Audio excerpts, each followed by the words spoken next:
I said, you know what, so I take my yardstick, I measure off 24 inches, 2 feet, mark across, and then cut it with the razor knife, careful not to go all the way through, and then cut it through all the way after I bend it. That takes me down to 6 foot.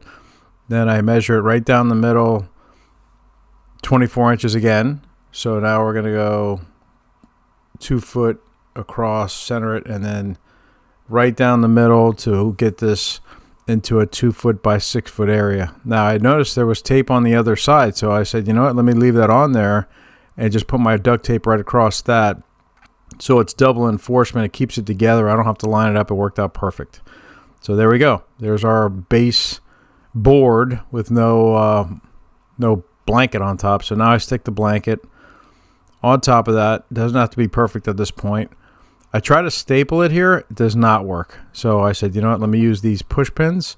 The push pins were a little longer than 1 inch. So what I did was I just pushed them in like at a 45-degree angle. That way they didn't go all the way through, and they worked perfect. Pulled it a little snug just to get out any kind of wrinkles once it was opened up, and then same thing on the other side. Stood it up and then got the corners. The corners are a little tricky because there was a lot of material, so they didn't stay in great, but they stayed in enough for now. And if I have to do something later, I will. But that's about it. It was very easy. So, boom. As you can see, it's kind of big.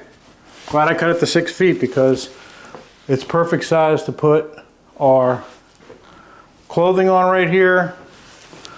And then when we're done, just fold it up. It's out of the way. I see the pins are coming out a little bit on the corners, but that's okay. I don't care. As long as it holds up and I can take pictures,